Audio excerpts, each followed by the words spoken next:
mas marami pa yung time na ginugugol ko to check on others' successes, alam mo yun, compare, than focus on mine. What's up, besties? Welcome back to Quarter Life Bliss Season 3. This is your favorite finance podcast with your financial bestie Sarah and bestie Yani.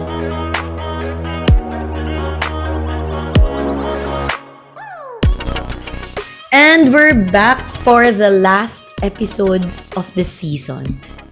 Miss Sarah Carlos, bakit tayo masaya ngayon? Kasi aalis na ako next joke. Hoy! Walang iwanan po. Walang iwanan. Hindi. Kasi we just heard the news that we are part of the top podcast in the Philippines, baby! Well, one of. And we are still climbing up. We are only beginning. So we want to start this episode by saying thank you to everyone who is supporting. Of course, every rating, every follow means the world to us. So thank you guys so much. Yeah, sa lahat ng nakikinig sa podcast namin and supporting us, the besties from the group. Thank you so much for supporting us and for helping us.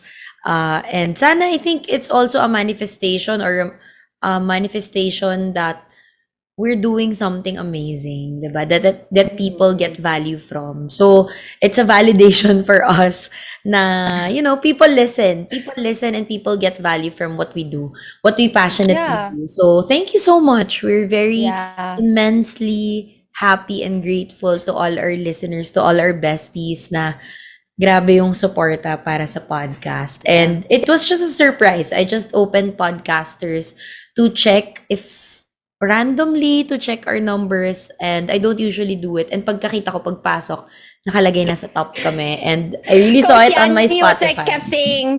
Coach Yani kept saying, oh my goodness, gumaganon siya. I was looking at our outline for the topics that we were gonna talk about, and I was like, oh, bakit ka excited? As yung pala we're part of the top podcast. I was like, wait. My gosh, talaga. I can't believe it. But sabi ko nga, because we're recording the last episode, di ba Sarah, parang it's a way for us to really get excited because people are listening, di ba? Our besties are listening. So, so happy talaga. Anyway, today's episode is something actually related to the charts, no? Medyo related to the charts because this is something that I used to do a lot and hindi siya nakakatulong sa mental health ko. And that's really about comparing my financial journey with others. So, bakit ko sinabing related siya sa podcast? Because yung podcast, nung when I started, parang alam mo to, gusto ko mag-chart, bakit sila nag-top, bakit sila nandun, parang, alam mo yun, sometimes you tend to compare yourself and think. I think it's inevitable. It's very human nature for you to compare yourself to other people, especially nowadays in the 21st century, the social time media. of social media, the time of social media, diba? Parang you can't help but compare yourself to them. But personally then, when I thought of this topic and I suggested it to the group, everyone that loved it, our interns loved it. And it's because I think at that time, I couldn't help but compare myself to people, especially in the Philippines, even though I lived here in the States na. And I couldn't help but think that, are they earning more than me? Or like, am I earning enough? Yung ganon. And it's like, grabe, I thought I grew out of this na. Pero hanggang ngayon pa din pala, naiisip ko pa din siya.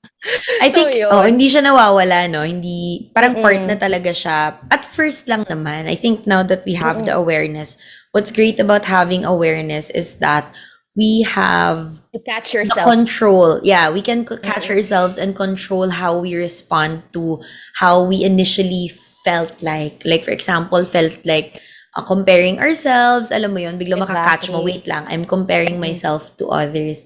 And ako, yung history ko dito, yung personal story ko talaga when it comes to comparing myself is, sinabi ko to kanina offline, that in my line of work, about money to So literally, lagi mong mako-compare sarili mo sa money. No, before when I didn't have the awareness that I was being like that, I got so demotivated to work on my dreams, to start. Kasi parang ang pressure na, bakit ganon sila, ang galing, tapos ganito na yung kinikita nila, tapos ako hindi. Alam mo yon, parang, Exactly. parang super, ano ba, parang inevitable to compare yourself kasi, especially if you're in sales, if you're in the business of finance, parang malamang pera mismo yung pinag-uusapan diyan, 'di ba? Yeah. So, yeah, it started there and then I realized na medyo unhealthy na with my mental health, with my Yeah. emotional health, and even with my finances. Kasi as Exactly. I compare myself, mas naka-focus ako doon sa wala ako kaysa doon sa wala ako na meron sila. Alam mo yon, yun mas naka-focus ako Mm-mm. dun. And that really didn't help me financially. Parang na-realize ko Mm-mm. na stuck lang ako comparing myself. Yes. And And remember, like sometimes we have the mindset na you try to talk to yourself logically na parang, ba't pa ako naiingit? Or ba't ko pa iniisip na what they're earning? Eh, kumikita na din naman ako. Or may ganito na din naman ako. May ganyan na din naman ako. And I'd say, my LG head, my light group head, which is actually also our manager, Yish, my sister in Christ, she actually told me, but what does it matter kung anong meron ka at kung anong meron sila? Like, alam mo yon, at the end of the day, you can't, hindi mo pwedeng ibase yung worth mo on how much you earn, on what you have. It's not really the end all be all. Sino naman ako sa end all eto be na naman all? tayo, may issue na tayo. Last episode na nga lang eh. Joke lang. But yun nga, swear, like, alam mo yun, napaisip ka din na, sabihin na natin na kahit may pera ka, minsan you still compare yourself to others and hindi pa din yun tama, guys. Yes, yes, I agree na sometimes even the richest people tend to compare themselves pa din, 'di ba? And hindi pa rin siya Yeah. tama. Correct, correct naman talaga. And I think the ultimate reason why ako personally, no, what more than the finances, it's the mental and emotional health that's really affecting me whenever I do it. Kaya alam na alam ko na, okay, wait. Alam mo yun, I'll take a pause, I'll really reflect, meditate, and say, wait, I'm comparing myself.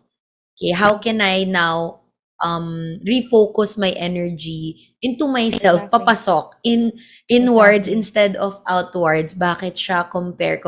You know, you can stop scrolling on your phone if you catch yourself always comparing, especially when, Yeah. 'di ba? It's not bad to just like, ay, wait, naramdaman ko na to. Okay, stop na muna ako, layo na muna ako. Alam mo yon. Yeah, tsaka parang ano ka para kang you're always gonna be running after something if you keep comparing. How do I say that? For example, bakit gano'n? Pareho naman kaming graduate ng engineering pero siya sa work niya ganito yung sweldo niya tapos ako ganito lang yung sweldo. Alam mo yon? Tapos parang tapos hindi ka na magiging dissatisfied ka na sa work mo. Tapos alam mo yon, Mm. parang actually when you compare yourself, you're only giving yourself problem. 'Di ba? You're the Mm-mm. one creating the problem in your head, in your heart. So, yeah, I think yun yung mga parang disadvantages of comparing ourselves. Yeah. Actually, you know what you did? You made such a good point of like how it affects your mental health. And I just want to reiterate that at the end of the day, if you compare yourself to other people, I mean, chances are you don't really confront them and say, "Hoy, naiingit ako sa'yo." Alam mo, di ba? Hindi ka naman ganun eh. So they never really know what you're going through, and they never really get hurt with how you're think of them or how you feel of them. And the only person you're really hurting at the end of the day is the most important person in your own life, and that's you. Like, diba? We really suffer from the consequences of our actions and our thoughts din talaga.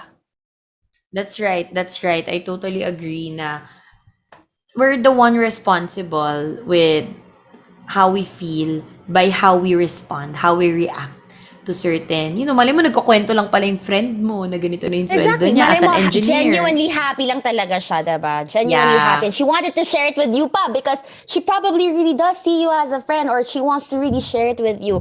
Doon pumapasok yung you don't expect the worst of others eh. Kasi chances are, I mean, baka nga, very, very slight chance. Or like, baka alam talaga natin na mayabang yung friend na yon. But for, kasalanan mo na din yon or like, you're in the wrong na when you assume the worst of others or pag ini-expect mo or ina-assume mo na yun yung intention niya, 'di ba?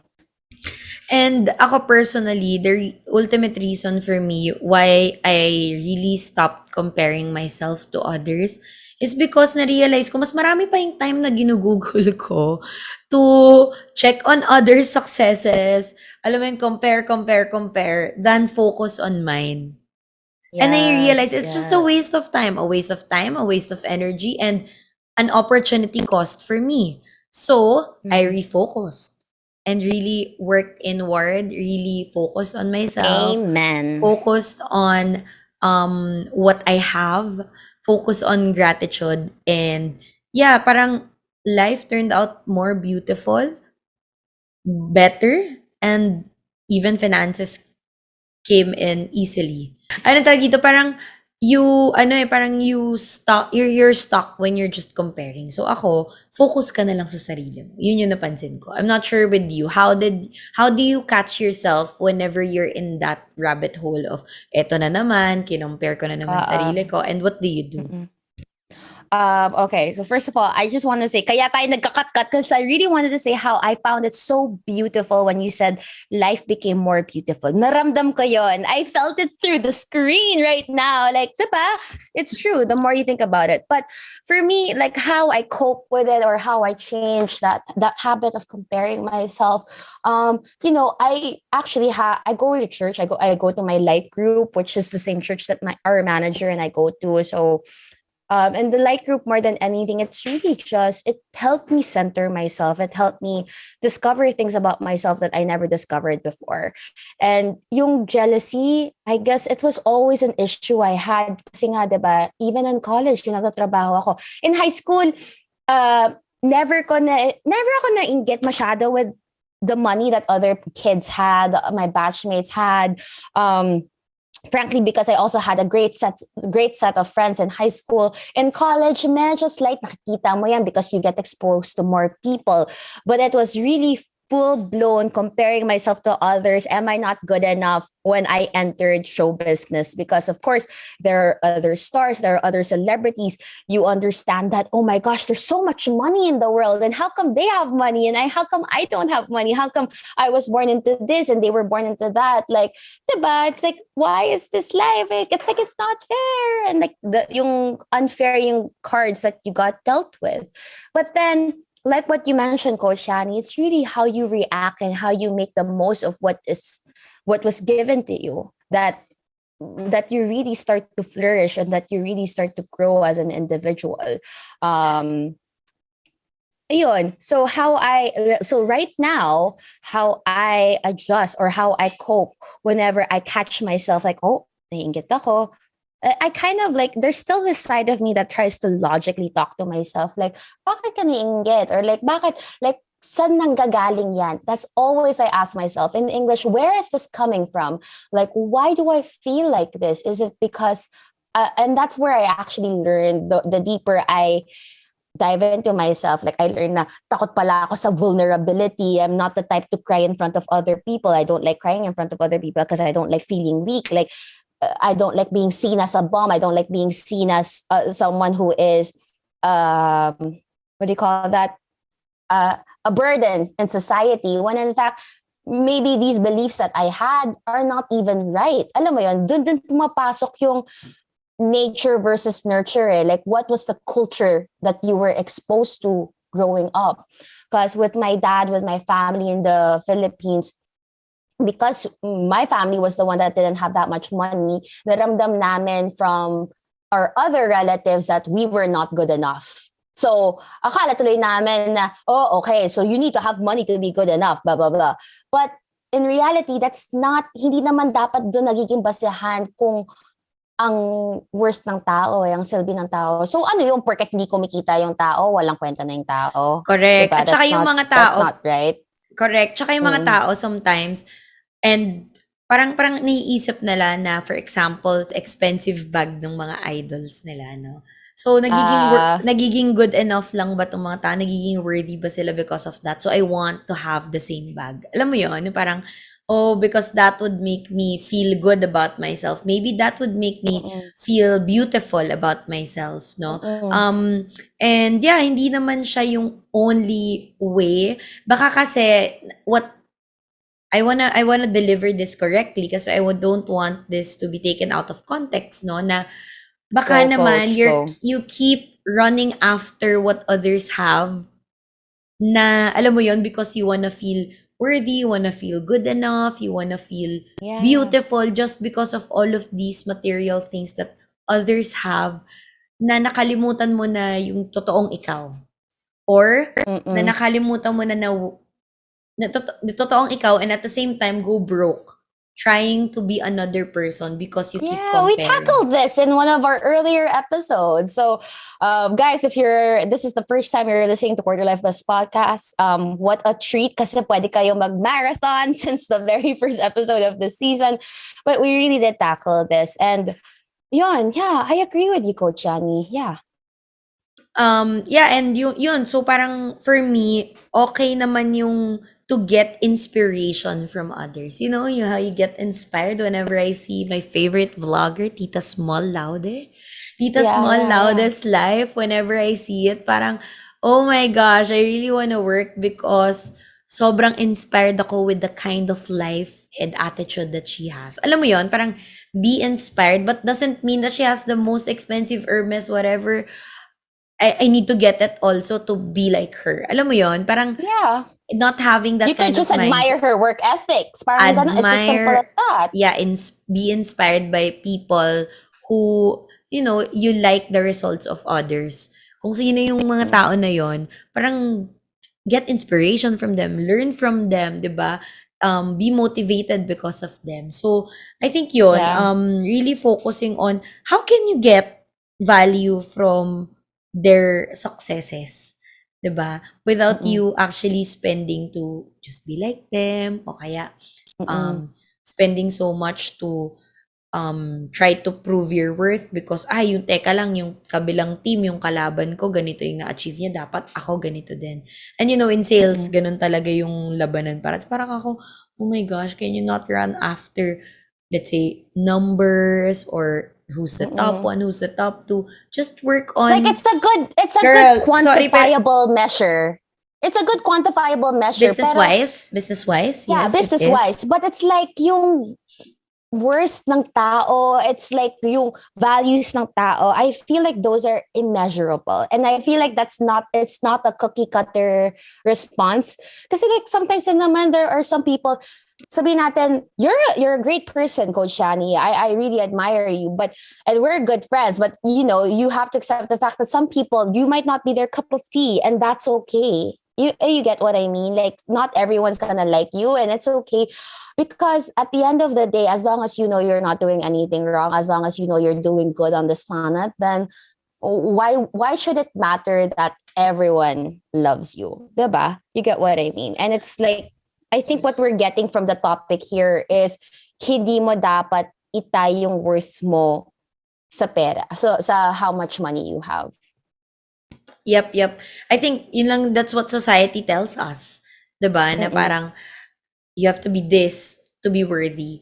You have to have this, you have to have this, you have to have that. What I really wanted to say is, isa-segue ko yung ating napakagandang tagline. Find your bliss and money will follow. Finding your bliss also means not letting your jealousy, comparison, shame, anger, guilt, blame to hinder you from creating the results that you want and that you deserve for yourself. We all have our own timelines. Naalala ko sinasabi ng mentor ko sa akin na Yes. maybe yung 12 o'clock niya, 12 o'clock mo, Sarah, is hindi mo pa 12 o'clock. And that's okay. Kasi nasa US ka eh. Iba yung timeline mo, iba yung timeline ko. Alam mo yun? Parang You took it too time zone, literally sorry. there. Time zone.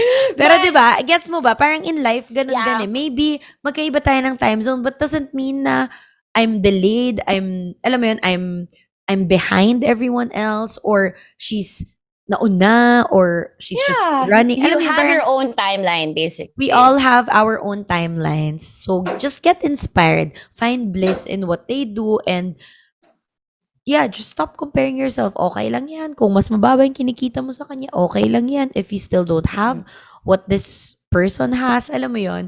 But Mm-mm. the question is, are you happy? Are you blissful? Are you grateful?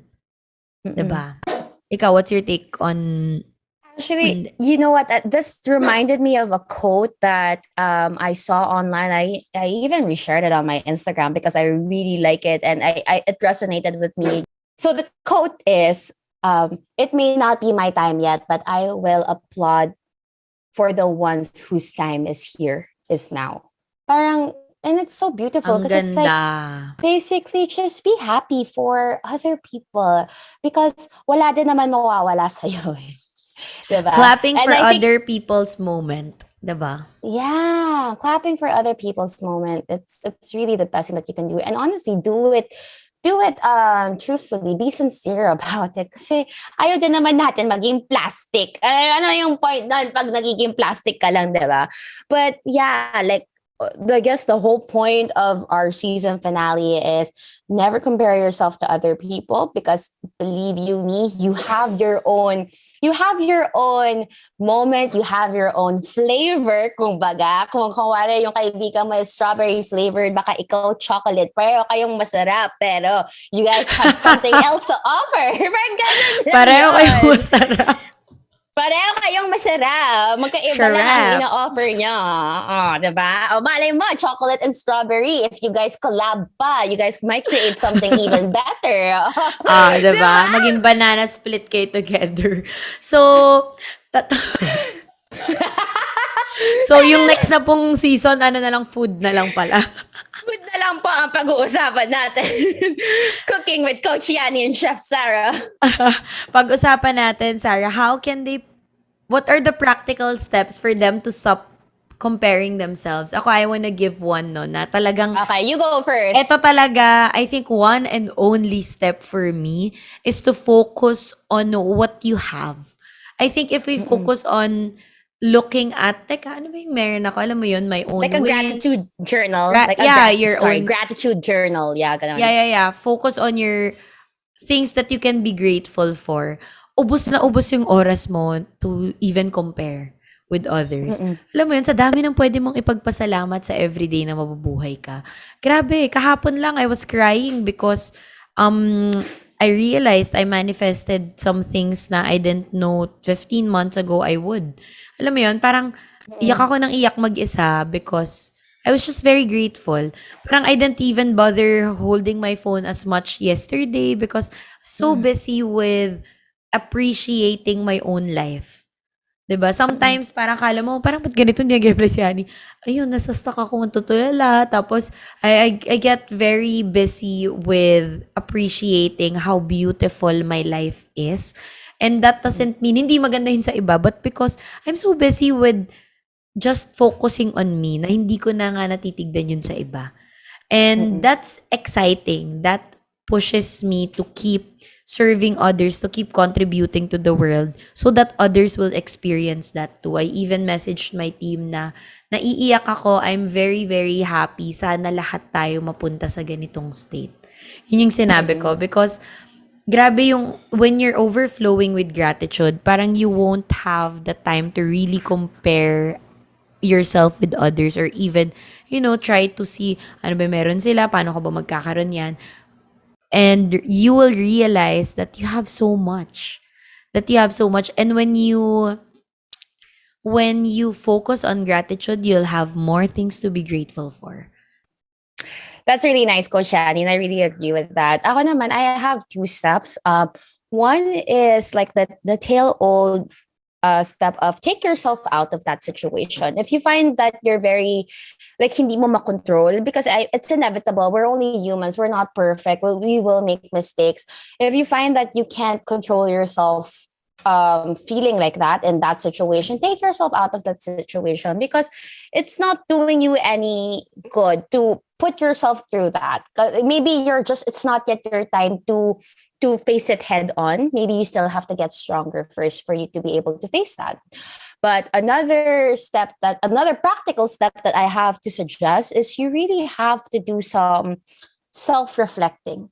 Like ask yourself the question, saan nanggagaling yan? Or where is this coming from? Like, why do you feel jealous in this specific situation? Or why are you comparing yourself in this specific situation?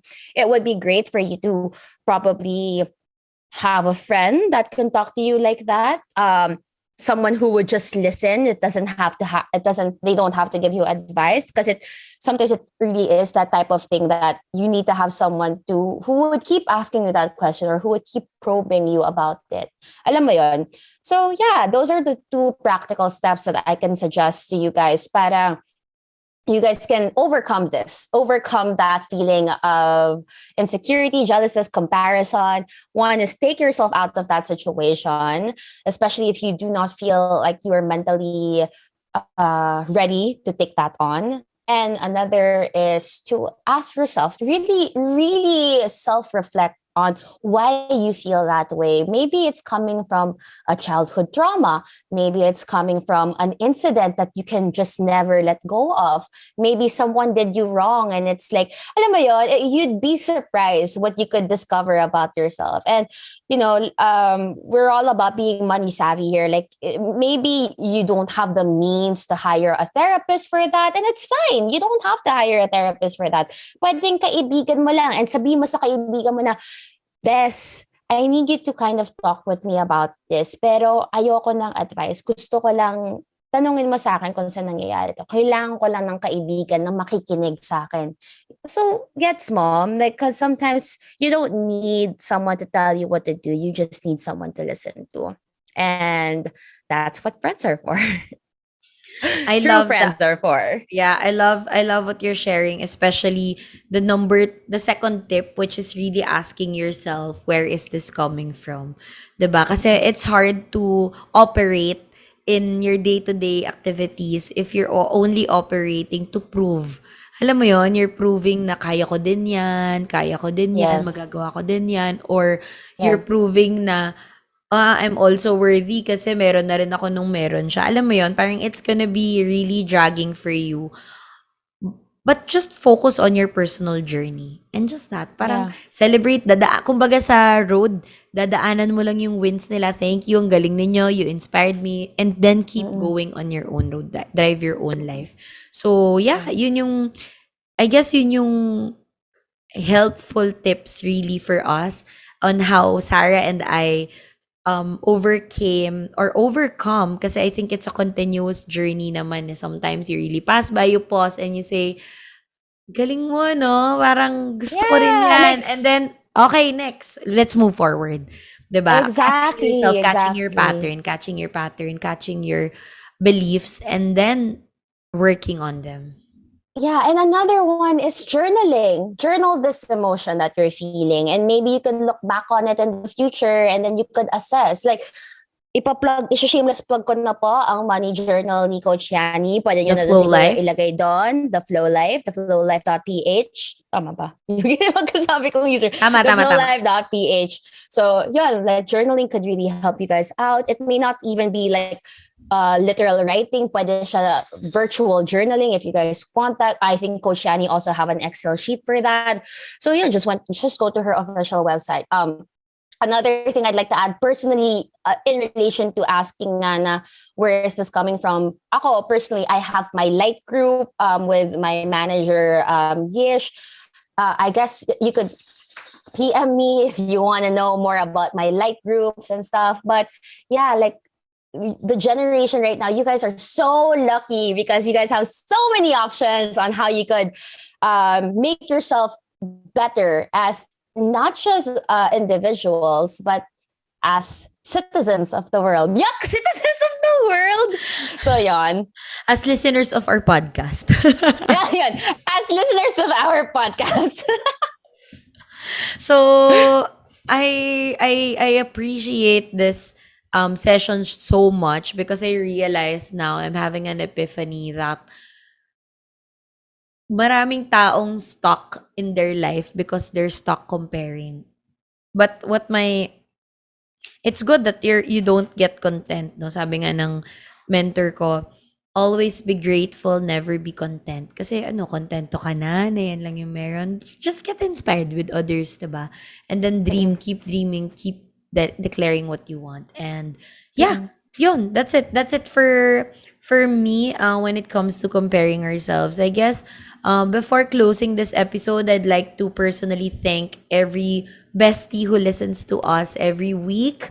And grabe talaga yung nakakatuwa lang whenever I see the number of people listening to our podcast. It really excites me to create more and to speak more. Kahit na alam mo, hirap na hirap kami sa schedule ni Sarah. Alam mo yon, parang Mm-mm, we really mm-mm. wanna make sure that we serve and contribute through the podcast. So, thank you. Thank you for being here and for supporting the podcast, for the Yes, love, and besties! I for love it. listening. Besties, maraming salamat.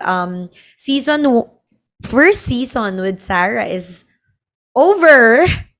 Officially over, and we will be back with bigger surprises. So, thank you. Thank you for sticking by. Ikaw, girl. Thank you guys so much.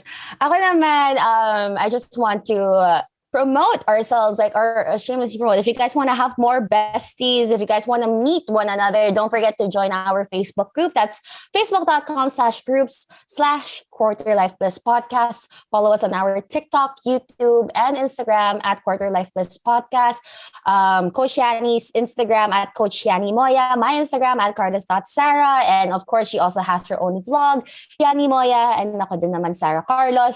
So Ang yeah, dami. yun lang guys. Ang dami po namin ginagawa. We really do this online content creation full-time. Yeah, full-time. Actually, part-time-ish. But yeah, the point is we really appreciate and love you guys so much. Thank you so much for supporting this podcast. We wouldn't be here right now if it wasn't for you guys. And, more than the numbers, more than the ratings, we just want to know that we're helping you guys. So sound off in our groups page. Let us know how we help you out the most. And yeah, that's it. Yun lang. Thank you so much also. Congratulations, Sarah, for finishing one season of your first podcast. Iba pala yung stress ng podcast. True. And we're only gonna get better. It's gonna be an expansion for us. Next season will be easier and more fun, guys. So make sure to join our Facebook Besties group para we can share the fun together while we're growing in this community.